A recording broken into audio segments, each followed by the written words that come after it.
Boa noite, galera. Boa noite, boa noite. Espero que todos estejam bem. Plena sexta-feira.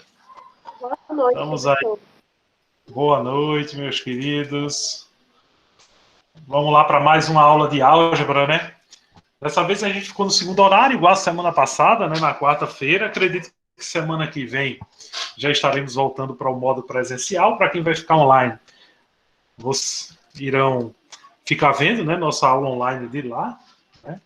Infelizmente, não vou poder fornecer todo esse recurso que a gente tem, porque aí não tem como deslocar todos os meus equipamentos para lá. Né? Mas a gente vai tentar fazer, na medida do possível, tudo de maravilhoso, tudo de bom, para que a aula seja a melhor possível e vocês compreendam também de forma mais tranquila e suave. Né? Beleza, eu acredito que já chegou boa parte das pessoas. Vamos começar, tempo é ouro, né? E a gente tá nessa corrida, eu já entrei aí um pouquinho atrasado, 5 minutinhos, mas foi porque não estava querendo gerar o link. Gerava o link e dizia servidores ocupados. Rapaz, os servidores do Google ocupados e não conseguia gerar. Eu acho que é porque o outro professor estava dando aula ainda e eu não conseguia gerar dois links ao mesmo tempo. Eu acredito que era isso, né?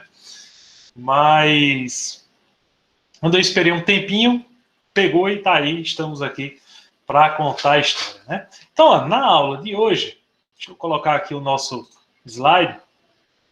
Então, na nossa aula de hoje, iremos trabalhar a parte 2 de conjuntos, né? Então, de conjuntos numéricos.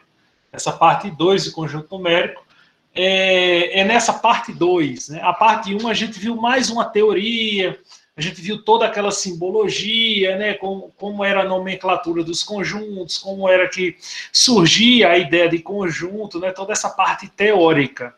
Na parte de hoje tem um pouquinho de teoria, mas eu considero ela sendo mais prática. E outro detalhe importante, na parte de hoje eu considero ela a parte crítica de conjuntos.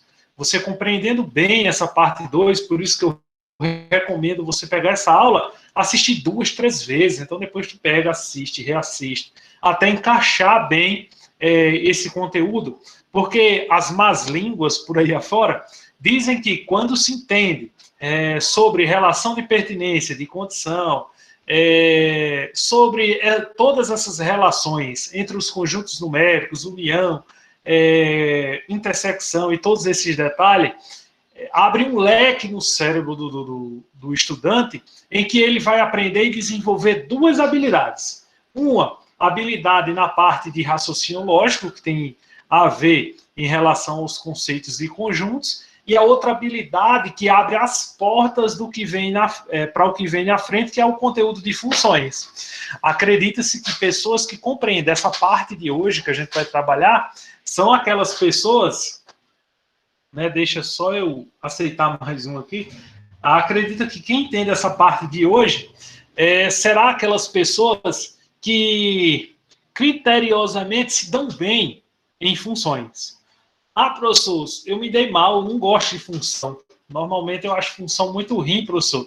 Então, provavelmente é porque anteriormente você deve ter visto o conteúdo de conjuntos de forma precária, né? Não de forma, eu não vou dizer assim, de qualidade, porque o assunto de conjunto ele é igual em todos os livros, por aí vai. Mas eu vou supor assim, mas de forma completa. Né? Então, você viu de forma completa.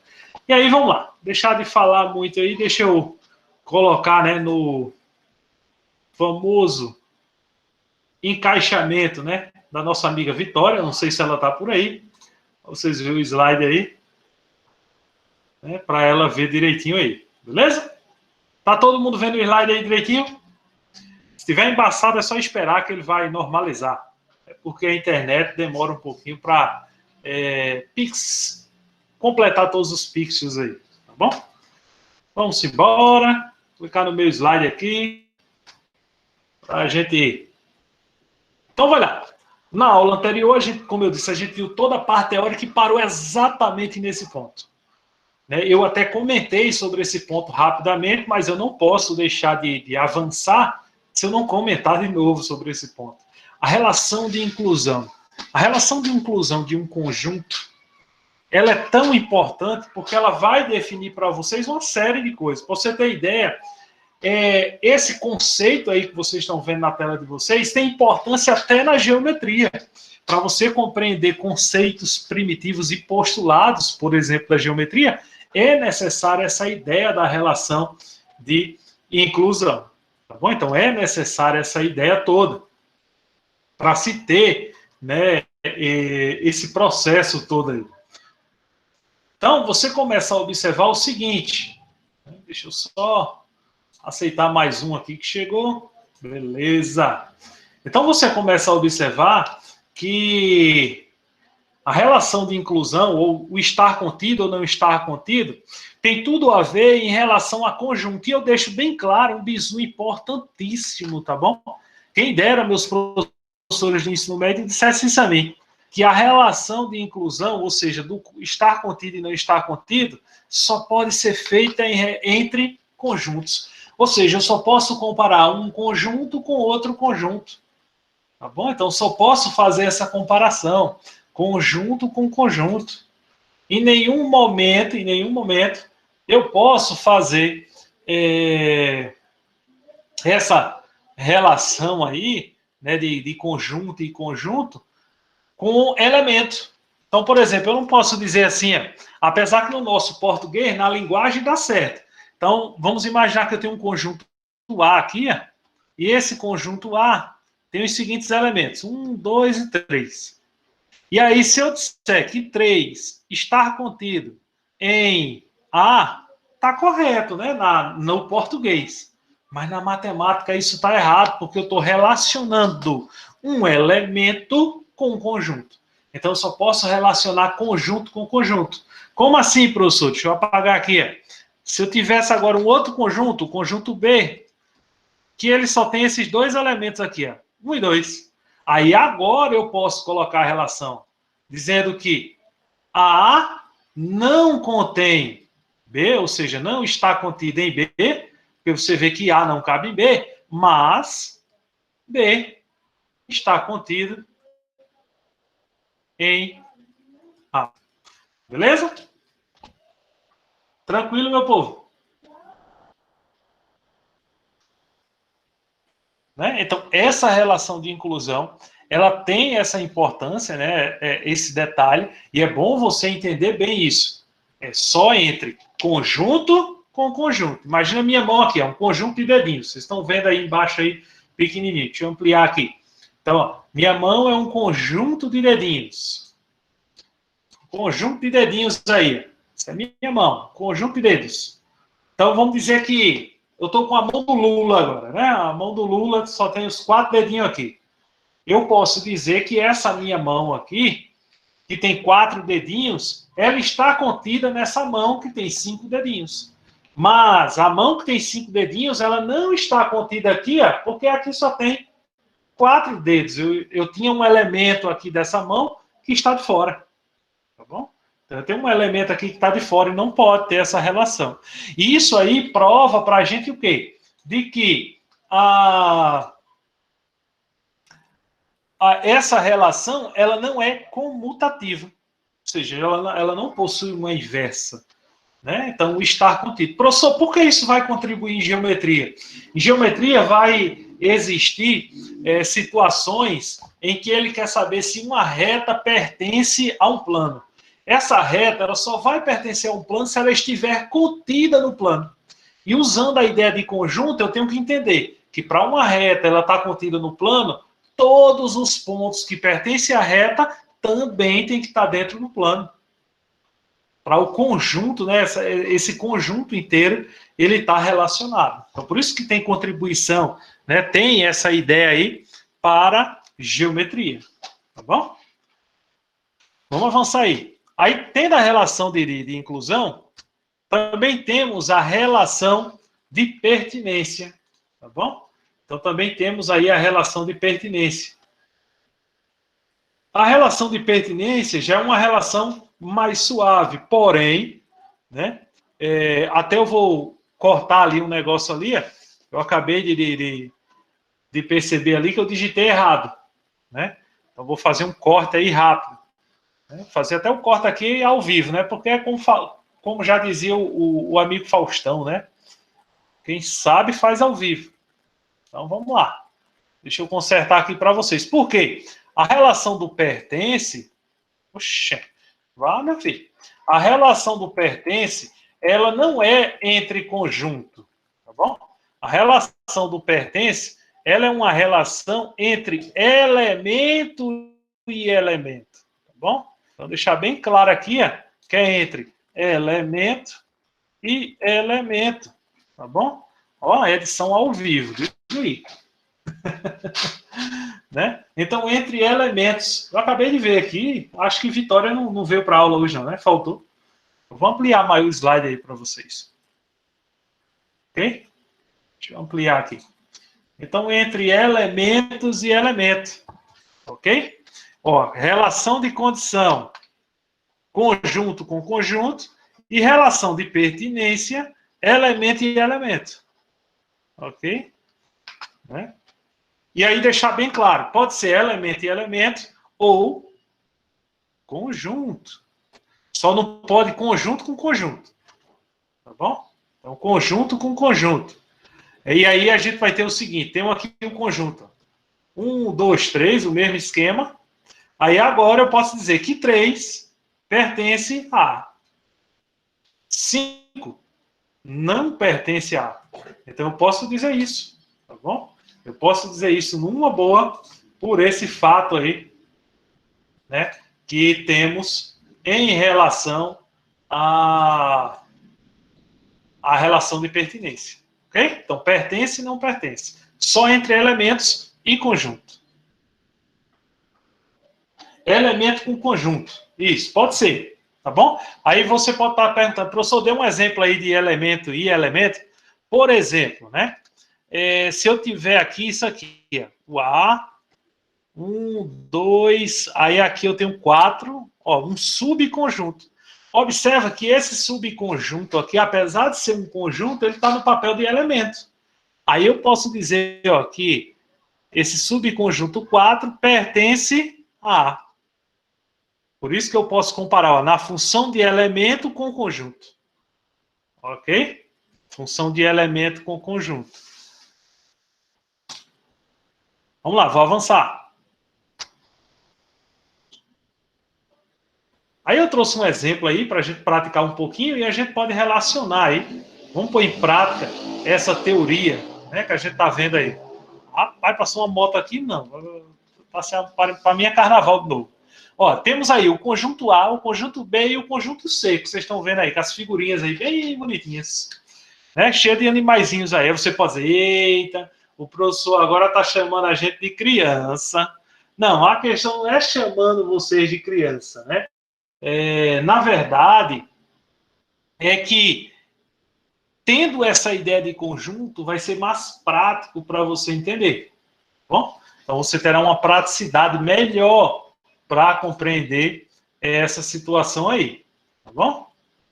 Então, você vai entender melhor essa situação. Vamos lá, vamos ver aí como é que funciona.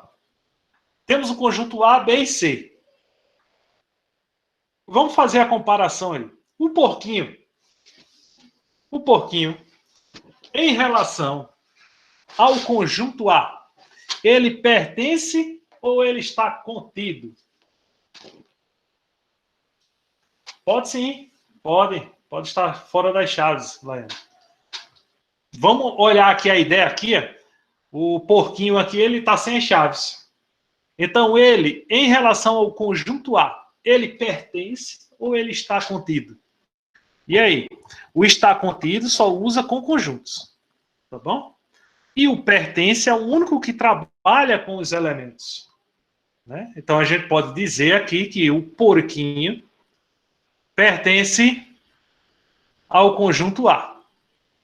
Agora eu vou pegar aqui o rato, o pato e o canguru. Vou dizer que isso aqui é um conjunto D. Os três aí, eles pertencem ao conjunto B de bola ou eles estão contidos no conjunto B de bola? Digam para mim no chat. O chat está aberto aqui para a gente conversar. Fala para mim. Né? Isso mesmo. Está contido, porque eu estou relacionando um conjunto com outro conjunto. Então, toda vez que tiver uma relação de conjunto com conjunto, se aquele conjunto ele não for um elemento, tá bom? Ele não tiver como elemento, tiver sem as chaves, né, aquela coisa toda, você não pode relacionar com pertence, é só com o está contido. Então, o D está contido no B de bola. E a vaquinha, essa vaquinha aqui, em relação ao C, pertence, não pertence, está contido ou não está contido? O que é que vocês acham aí? A vaquinha em relação ao conjunto C. O que é que vocês acham? Não pertence, isso mesmo. Então, como não tem vaquinha lá no conjunto C, então a gente coloca, ó, não pertence a C. E agora, por último, eu vou relacionar aqui os conjuntos entre si, tá bom? Os conjuntos entre si. Então, eu quero relacionar C com B. C com B. Está contido ou não está contido? O que é que vocês acham aí? O que é que vocês acham? O C com o B. Está contido. Isso mesmo. Você também poderia escrever o contrário, tá bom? Você poderia fazer B contém C. É a mesma relação, como eu disse na aula anterior, só muda a nomenclatura. Ok? Agora vamos lá. Eu quero saber em relação o A em relação a B. O A em relação a B. Está contido ou não está contido? O que é que vocês acham aí?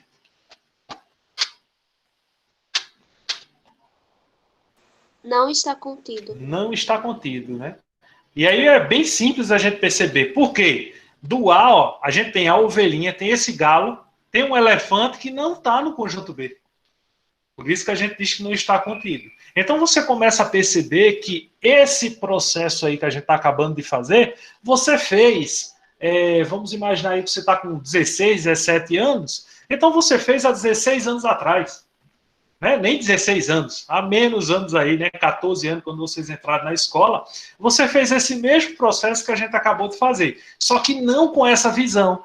Lá, a tia só ficava perguntando perguntinhas bem básicas. Oh, o que é que está faltando no conjunto C para ele ficar igual ao conjunto B? Aí você ia lá, olhava os animalzinhos, eita, está faltando o canguru e a vaquinha, tia. Ia lá e respondia numa boa. Então, é mais ou menos o que acontecia com você lá atrás. Tá bom? Então, era o que estava acontecendo com você lá atrás, só que você não tinha essa visão em relação aos conjuntos. Com toda essa ideia, a gente agora vai responder uma questão de vestibular. Claro que ela está adaptada para o nosso conteúdo. Porque com as vaquinhas, né, ó, o exemplo com as vaquinhas, o porquinho foi bem tranquilo, bem fácil. Ah, professor, e com os números, vai ser fácil ou vai ser difícil? Vai ser fácil do mesmo jeito. Se brincar, até melhor, porque vocês já estão com um nível matemático, né, superior do que há 14 anos atrás. Ok? Lá ele estava gostando dos animais, né? Mas vamos imaginar que cada número desse é um animalzinho. E você vai conseguir. Olha a pergunta aí. Dados conjuntos A igual a 1, 2, e observa que tem ali um outro conjunto, que é um subconjunto, 1 com um elemento. O conjunto B, 1, 3 e o vazio.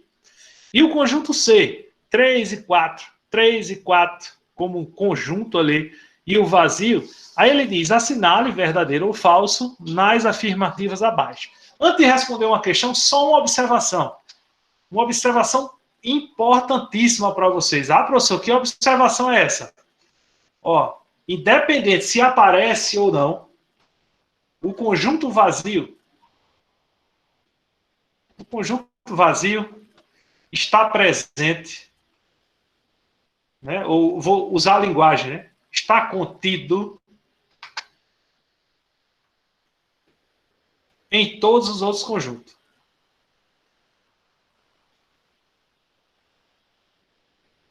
Essa teoria que eu acabei de anotar para vocês aí, que o conjunto vazio está contido em todos os conjuntos, em todos os outros conjuntos, é uma teoria que até hoje nenhum matemático conseguiu desvendar o contrário. Inclusive, existe um prêmio, né, de milhões de dólares aí, ou bilhões de dólares, para quem conseguir provar esse eu vou chamar assim de trava-língua, como se diz a história. Por quê? Se existe um conjunto unitário, a definição de conjunto unitário é que é um conjunto que possui um único elemento. Porém, dentro dele existe um vazio. Né? Então, existe um conjunto vazio dentro dele. Então, como é que ele é unitário? Isso aí vai virar um conflito, ou seja, vai virar um paradoxo. Tá bom? Então, essa ideia de paradoxo aí, quem quiser esse prêmio aí, pode buscar. Não, eu não quis nem arriscar, porque eu acho que eu ia perder meu juízo se eu fosse tentar resolver esse dilema aí, tá bom? Como muitos outros matemáticos aí, recentemente, ganham prêmios e não chegam nem a comemorar os prêmios, porque ou morrem, ou perdem o juízo e por aí vai. Então, é melhor permanecer na matemática, né, atual. Para que inventar coisa nova? Deixa a modernidade para a física, né? Que todo ano tem uma coisa nova em física moderna, aquela coisa toda. Deixa a matemática do jeitinho que está. Ela já é suficiente para deixar vocês aperreados. Imagina coisa nova para cá. Então tá aí. Foi dado esses três conjuntos, A, B e C, e pediu para a gente relacionar embaixo qual é a relação que está verdadeiro ou falso. Né? Tem um conjunto aí que está... eu estou meio que na frente aí, né, meu bonequinho. E lembrando, né, vou até tirar aí agora, porque eu vi agora, percebi que estava na frente. Então, deixa eu sair da frente aí das afirmativas e vocês trabalharem. Então, vamos lá. Essa primeira afirmação aí. Está contida em A. E aí? Isso é verdadeiro ou falso? Falso. Isso mesmo, porque ó, 1 é um elemento. E esse símbolo aqui só pode trabalhar entre conjuntos. Então, completamente falso. E agora? Agora eu tenho aqui, ó, 1, né, o conjuntinho aí, 1, pertence a A. Aí é essa aí que gera a confusão que muita gente que não aprendeu com o professor Otávio iria com certeza dizer que era falso. Né? Iria dizer que era falso, mas na verdade é verdadeiro. Porque o 1 aqui é um camarada que está como elemento. Ele aqui, ele é um elemento. Então está certa, a relação é verdadeira. Parabéns aí. O próximo, 1 e 3, pertence a B? Verdadeiro ou falso? Como é que vocês acham aí? Ele está dizendo 1 e 3 pertence a B? Existe esse elemento aqui, chaves 1,3. Eu estou dizendo elemento por quê? Porque essa relação aqui só se refere com elemento e conjunto. Né? Então, esse elemento aqui. Então, no caso, é falso, porque não existe. Lá no conjunto B, ó, não tem o elemento 1 e 3. Tem um elemento número 1, número 3, mas 1 e 3, do jeitinho que está aqui, não existe lá. Agora, essa outra agora. Vazio pertence a B. Olha que fuleiragem. O vazio gera uma confusão grande. Além de ter aquela informação que eu falei para vocês, um detalhe importantíssimo para vocês. Quando ele aparece no conjunto, então ele está no papel de elemento. Então vocês vão se ligar nesse bizu. Quando o conjunto vazio aparece, então ele é um elemento. Quando ele não aparece, por exemplo, no conjunto A ele não está aparecendo. Então, como ele não está aparecendo, então quando não aparece, ele é conjunto. Beleza? Então fica ligado nesse bizu aí. Talvez alguns aí meio que ficou engasgado nessa parte, mas aqui ó, o vazio em relação a B, ele está na função ó, de elemento. Então está corretinho, verdadeiro. Vazio pertence a B. Próximo, 1 pertence a A. Verdadeiro também, né? Deixa eu ver aí. Eu fiquei, né? Não, realmente a pessoa fica em dúvida em relação ao vazio. E outra, né?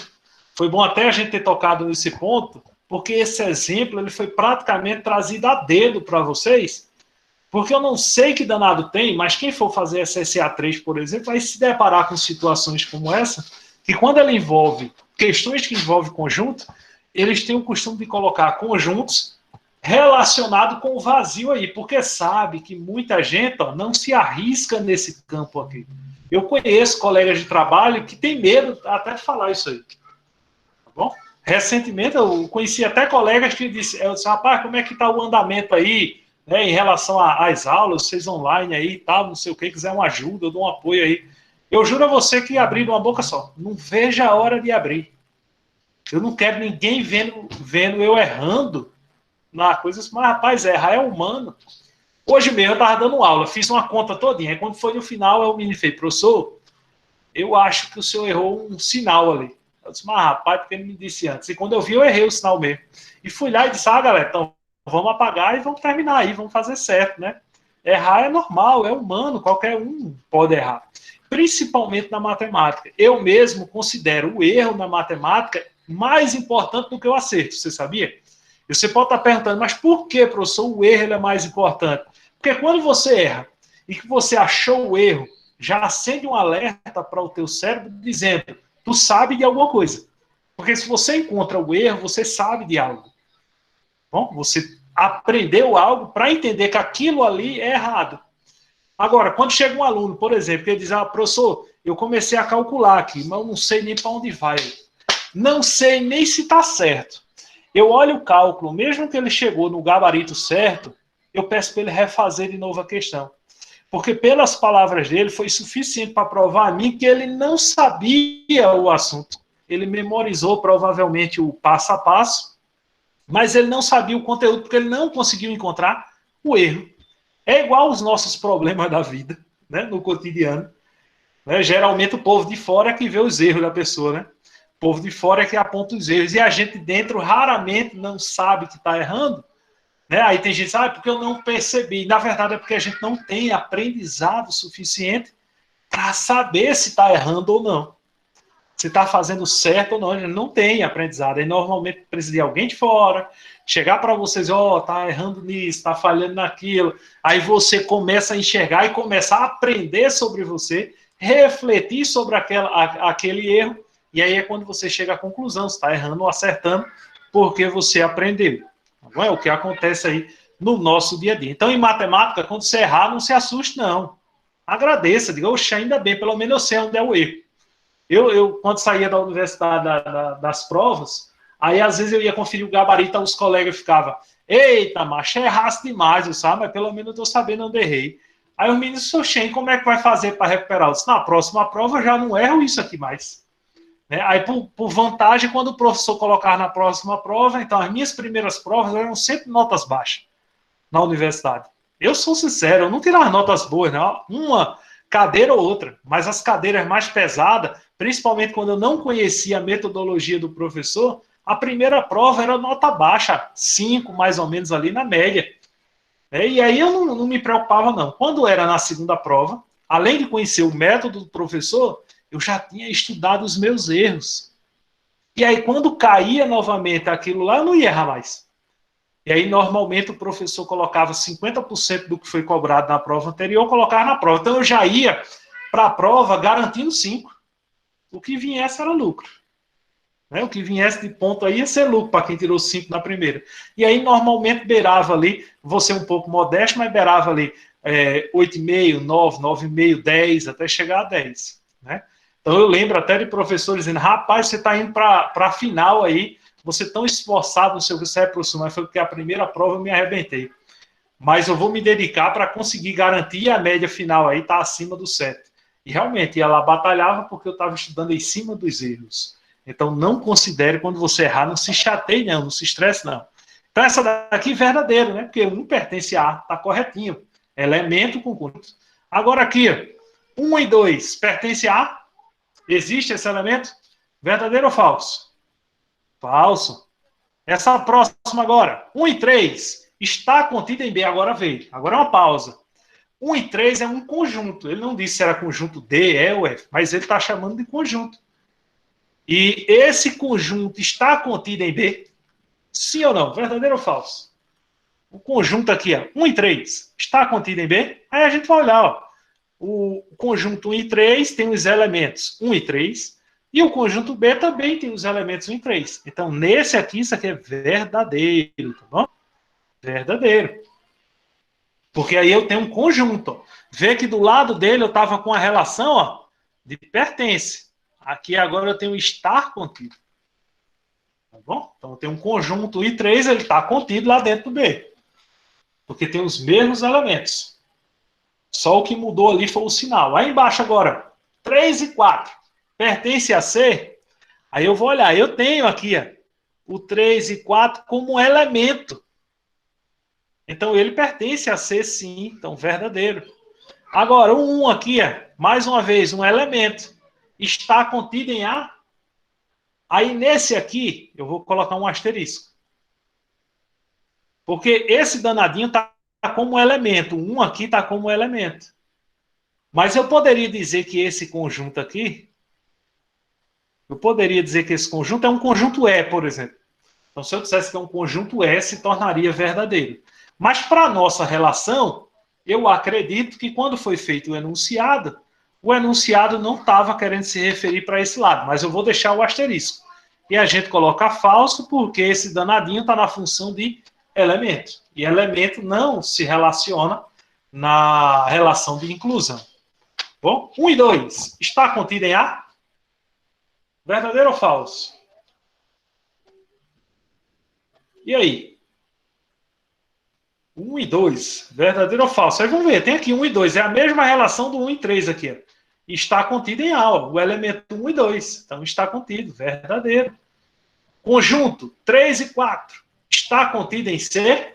Aí vê que pegadinha. Vê casquinha de banana. Por isso que eu gosto desse exemplo aí. O 3 e 4, ele está na função de elemento aqui. Porém, ele também se repete aqui.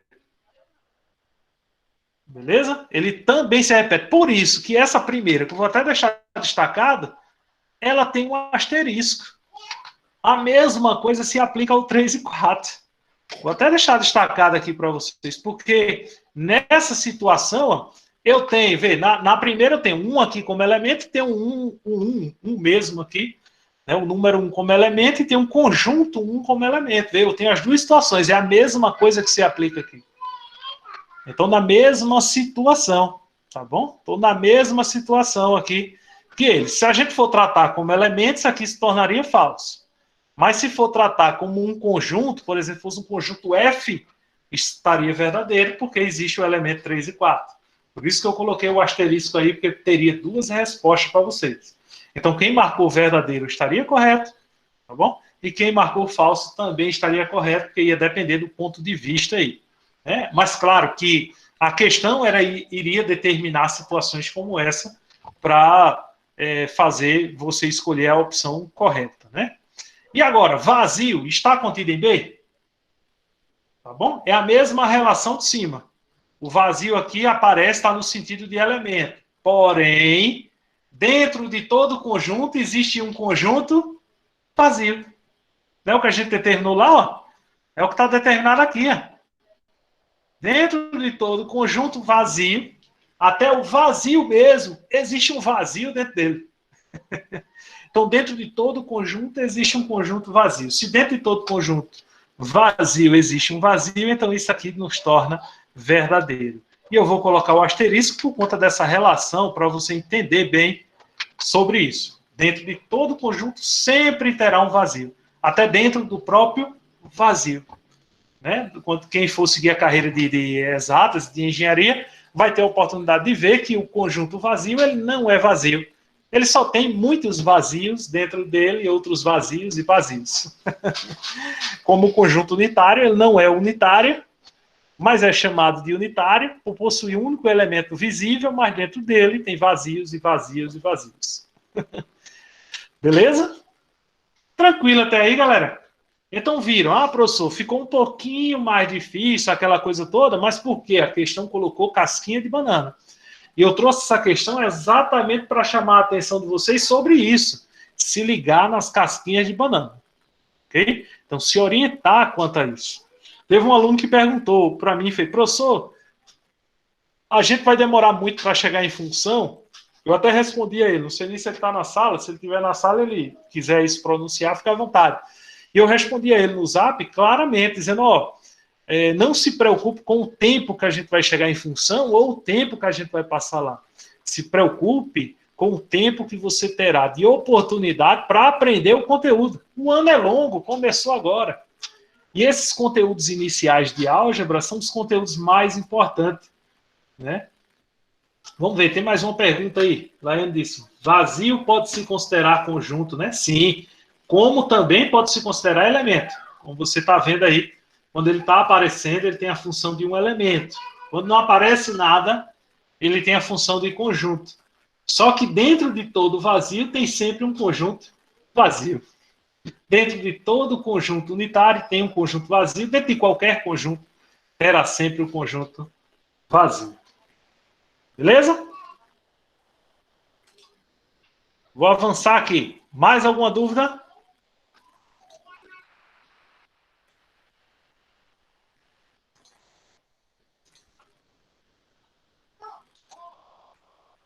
Bora, slide. Pronto. Tipos de conjuntos. Aí agora a gente vai ver exatamente o que eu tinha falado para vocês, né? Temos o conjunto unitário, que na teoria ele diz que é aquele que é formado por um único elemento. Mas dentro dele sempre terá o quê? Um vazio. Então o conjunto unitário, ele terá um único elemento assim visível, mas dentro dele terá sempre o vazio, um conjunto vazio. O conjunto vazio, que eu estou falando tanto nele aí, ele está presente em todos os outros conjuntos. Tá bom? É representado por essas duas simbologias aqui, tá bom? Um zero cortado ou chaves sem nada dentro. Tá bom? Então, o conjunto vazio pode ser representado dessa forma. Ok? Então, tá aí o conjunto vazio, a gente falou tanto desse danadinho aí. Existe o conjunto finito, que é o que a gente mais estuda. Tá bom? É aquele conjunto limitado. A gente consegue saber quantos elementos existem, conseguimos saber como é que eu posso dizer? Conseguimos saber a quantidade de elementos, como eu tinha falado, o meio, se é ímpar, se é par, primeiro elemento, segundo elemento, então a gente consegue contar, né? A gente consegue contabilizar esses elementos, tá bom? A gente consegue contar esses elementos aí numa boa. Temos também o conjunto infinito, que aí o infinito a gente já não consegue contar ao pé da letra. Sim, Laiane, ele continua com a mesma nomenclatura. Se o conjunto for unitário, mesmo que a gente saiba que tem um vazio lá dentro dele, então, por exemplo, se ele for um conjunto unitário que ele tem um vazio como elemento, né? Dessa forma aqui, que antigamente eu lembro que meus professores representavam o vazio assim, E aí, quando eu cheguei na universidade, eu descobri que isso aqui não era vazio. Isso é um conjunto unitário. Ok? Então, um conjunto unitário, mesmo tendo o vazio como elemento. E dentro dele existe um outro vazio que não está aparecendo aí, que está na função de conjunto. Tá bom? Então, se eu fosse calcular aqui os subconjuntos, já eu vou mostrar a vocês a fórmula aí. Então, se eu fosse calcular os subconjuntos de um conjunto unitário, ele ia possuir dois subconjuntos. E qual seria o subconjunto, professor? O vazio assim cortado. E um vazio, aí para diferenciar aí do símbolo, eu vou botar o vazio assim. Para entender que existem dois elementos dentro do unitário, dois subconjuntos, né? Mesmo chamando de unitário. Ok? Isso, desse jeitinho. Entendi agora. Você fez assim, 5 e o vazio desse jeito. Desse jeito aí ele não é unitário mais não. Porque eu estou com o vazio representando um elemento. Então, esse conjunto aí tem dois elementos. Então, dessa forma aí, não é conjunto unitário. Tá bom? Conjunto unitário é aquele que só é visível um único elemento. Mesmo você sabendo que dentro dele existe um vazio. Tá bom? Porque se a gente dissesse que conjunto unitário é aquele que possui um único elemento, olha a confusão que ia dar. Esse conjunto aqui não é o conjunto vazio? E dentro do conjunto vazio existe o quê? Um outro vazio. Dentro desse vazio que está ali dentro, existe um outro vazio, que existe um outro vazio, que existe um outro vazio, e aí você ia ficar doido, ia dizer o quê? Será que isso é um conjunto unitário mesmo? Ia começar a chamar o conjunto vazio de unitário, o de unitário ia ficar, e por aí vai, né? Então a pessoa ia enlouquecer mesmo. É por isso que permaneceu a nomenclatura. Depois que se descobriu que dentro dos conjuntos existia vários vazios, né, então a nomenclatura permaneceu a mesma. Porém, só é considerado conjunto unitário quando a gente tem um único elemento visível. Só é considerado um conjunto vazio quando a gente não vê nenhum elemento. Aí a gente chama de conjunto vazio. Beleza? Por isso que a UPE gosta dessa relação de pertinência, de condição envolvendo o vazio. Porque sabe que vocês vão se confundir. Ela tem essa manipulação. Conjuntos iguais são aqueles que, independente da ordem dos elementos, os elementos sendo os mesmos, né, tendo o mesmo valor, o mesmo sentido aí, a mesma quantidade, a gente chama de conjunto igual. Né? Isso é fácil de você perceber. Estou dando um exemplo aí dos conjuntos, né? Um conjunto com a palavra ART, forma aí a palavra arte, né? E um conjunto B, que tem a palavra reta. Porém, cada letrinha são iguais. O R é igual ao outro R, o T. Então, independente da ordem, mas tem elementos iguais, trazendo para o ramo dos números. Se eu tiver 1, 2, 3, eu tiver aqui o B, 1, 3, 2, por exemplo, mesmo que eu mudei de ordem, o conjunto permanece sendo o mesmo. Então, esse A e B seriam iguais. Bom, vocês vão ver o quanto isso vai facilitar para vocês lá na frente, quando a gente estiver em função, o quanto essa teoria vai ajudar vocês bastante. Existe também um conjunto universo. Tá bom? Professor, o que é que o conjunto universo fala? Então, o conjunto universo ele é tudo. Todos os conjuntos que se tem de ter. Então, dentro do conjunto universo tem vazio, tem unitário, tem o finito, tem infinito. Então, todos os conjuntos de todos os elementos é o que chama de conjunto universo. Quando a gente estiver fazendo operações com o conjunto universo vai ser bastante importante para a gente. Vou dar um exemplo. Se eu pego vocês aí da turma, vocês são os alunos que são elementos de um conjunto da turma do Conexão. Tá bom? Da turma do Conexão. Aí quando eu falo agora, no Conexão, um curso por inteiro, é como se o Conexão fosse um outro conjunto maiorzão, que tem vocês e tem o pessoal do núcleo de redação, por exemplo. Então tem vocês dois lá, núcleo de redação e o curso de vocês, curso para concurso e por aí vai. E aí agora eu vou pegar todas as escolas, tudo que é de educação em Limoeiro. Então veja que o Conjunto Universo já cresceu. Agora eu vou pegar todas as escolas de Pernambuco, todas as escolas do Brasil. Então o Conjunto Universo, ele representa todos esses conjuntos aí. Ok?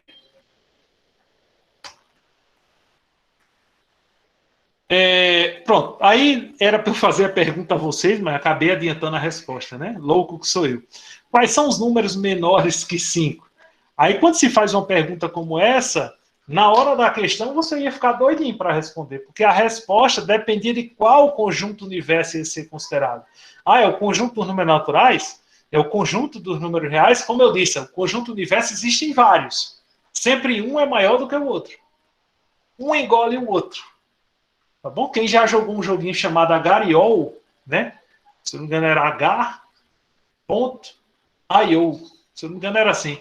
Era uma bolinha que ficava engolindo as outras, engolindo as outras, engolindo as outras. Aquele joguinho, ele foi feito baseado em conjuntos. Vinha um grande conjunto, que engolia um outro conjunto menor, ia crescendo e engolindo outros conjuntos, até ficar grande e não ter mais ninguém de conjunto. Então a intenção era essa. Um segredo para ganhar e zerar aquele jogo era permanecer grande ao máximo possível. Então sempre não deixar ninguém maior do que você. Beleza? Então isso aí eu já falei para vocês, né? Que o conjunto, dependendo do conjunto universo. Então, por exemplo, se o conjunto universo for o conjunto dos números naturais, então os menores do que 5 é 0, 1, 2, 3, 4. Se for o conjunto dos números naturais pares, só ia ter o 0, 2 e o 4. Então, tudo depende do conjunto universo. Vamos ver agora a ideia de subconjunto. A gente está chegando na última parte da nossa aula de hoje, para na semana que vem, a gente meter pau aos cálculos matemáticos para valer. Então, subconjunto é todo o conjunto que está dentro de um conjunto. Vou dar um exemplo. Vocês, a turma de vocês, então a turma do pré-ENEM, é um subconjunto do curso conexão. Curso conexão é um conjunto universo, um conjunto maior, e vocês são um subconjunto. O pessoal do núcleo de redação é um subconjunto do curso conexão. Aí vamos imaginar que tem gente que faz o curso, o pré-ENEM, e tem gente que faz o núcleo de redação. Então, essas pessoas que fazem os dois conjuntos aí, né, representa a intersecção que a gente vai ver nas operações. Então, você começa a ver que essa ideia de conjunto está dentro do nosso dia a dia. Então, o subconjunto é aquele conjunto que ele está dentro do outro conjunto. Em outras palavras, é um conjunto que está contido num conjunto maior. Bom? Então, se eu tenho um conjunto A, que é igual a 1, 2, 3, tem um conjunto B, que é igual a 1 e 2,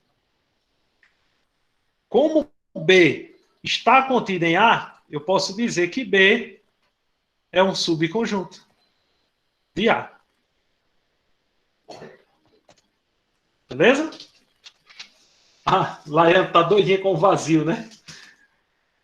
Uma boa, foi bom até você ter tocado nessa palavra. Você sabia que o vazio, ele é subconjunto de todos os conjuntos. Tá bom? Então, vazio é subconjunto de todos os conjuntos. Só que, no vestibular, aí tem a parte boa para vocês. No vestibular, eles não estão interessados em saber quem é o subconjunto, vocês sabiam? Eles estão interessados nisso aí que está mostrando na tela de vocês. O interesse deles é exatamente essa formulazinha. Tá bom? Exatamente essa fórmula. E nada melhor do que terminar a nossa aula de hoje com essa formulazinha aí bonitinha. Não tem nada melhor. Aí, claro, ainda vai ter uma questãozinha que eu vou passar para vocês, para na aula que vem a gente retomar a aula com aquela questão. Vocês vão passar o fim de semana com essa questão. Aí eu vou mostrar já já, mas calma. Por que, professor, essa formulazinha é importante? ENEM e SSA ama perguntar o número de elementos de um subconjunto. Ama perguntar isso. Ele dá lá conjuntos com um número de elementos enorme e quer saber quantos conjuntos tem. Ele vai dizer, o conjunto A tem 1000 elementos. E eu quero saber quantos subconjuntos tem. Aí imagina a gente fazer os subconjuntos na tora. Eu vou colocar aqui um conjunto com 4 elementos, ou com 3 elementos. Conjunto A, com 3 elementos, e vou mostrar a vocês como é que se encontra o subconjunto no formato clássico. Né? Então, a moda clássica, como era feita a moda clássica. Então, vou mostrar a vocês aqui como a moda clássica era feita. Então, você vai pegar cada elemento desse, vai se transformar num conjunto. Então, vai pegar aqui, 1, 2, 3, vazio. Já coloquei os 4 primeiros subconjuntos aí. Agora eu vou continuar aqui embaixo, tá bom? Porque não vai dar aí. Aí agora eu vou pegar um 1 com 2, um 1 com 3, o 3 com 2, ou 2 com 3, tanto faz, é o mesmo conjunto. E por último, o 1, 2 e 3. E aí eu fechei os meus subconjuntos aí. Se você ver, totalizou 8 subconjuntos. Isso porque foi só com 3 elementos. Aí foi facinho fazer. Mas imagina um conjunto aí, eu disse 1000, mas vamos supor aí 20 elementos, só 20. Tenta fazer os subconjuntos em um conjunto com 20 elementos. É número de 1 a 20 e tenta fazer. Todos os subconjuntos. Vai suar. Eu juro a você, você vai ficar nervoso, vai se estressar, vai querer quebrar, se for na frente do computador, quebrar o computador. Se brincar, vai deixar de me seguir no Instagram, vai deixar de se inscrever lá no canal, vai me dar dislike, vai se transformar num hater meu, se você for fazer isso. Então, pelo amor de Deus, nem invente, viu? De 1 a 20, não invente fazer esse subconjunto, não. Aluno do professor Rafael vai se acalmar. Né? O aluno do professor Rafael vai pegar essa formulazinha, ó, vê que coisa beleza. A pergunta lá é quantos elementos tem, quantos subconjuntos tem nesse conjunto aí de 3 elementos. É só fazer, 2 elevado ao cubo. Vixe, ficou uma letra B. 2 elevado ao cubo. Quanto é 2 elevado ao cubo? 8. Se você contar aqui, ó, 1, 2, 3, 4, 5, 6, 7, 8. Acabou-se. Professor, e se fosse o 2 elevado a 20? Eu não vou calcular aqui não, mas você pode calcular depois. E você iria encontrar aqui esse número de elementos aí numa boa. Tranquilidade? Deu para entender aí numa boa? Então é só decorar essa formulazinha. 2 elevado a n. Quem é n, professor? N é o número de elementos do conjunto dado. Ok? N é o número de elementos do conjunto dado. Deixa eu ver se eu trouxe a questão para você levar. Eita, infelizmente eu não trouxe a questão. Pensei que a questão estava aqui. Eu vou procurar a questão depois no meu computador e posto para vocês lá no Classroom. Tá bom? Uma questãozinha que vai envolver exatamente esse conteúdo para vocês praticar. Na aula que vem, a gente vai continuar a partir daí. Conjuntos numéricos, tá bom? Então vai ser a partir daí que a gente vai trabalhar na semana que vem. Tranquilidade, meu povo? Então chegamos aí exatamente... Rapaz, nem que eu tivesse cronometrado. Exatamente às 8h45. Então só tenho a agradecer a vocês. Tá bom? O meu muito obrigado. Meu muito obrigado mesmo, de coração. E que Deus nos abençoe imensamente, tá bom? Boa noite para vocês, bom fim de semana. E até semana que vem. Tchau, tchau.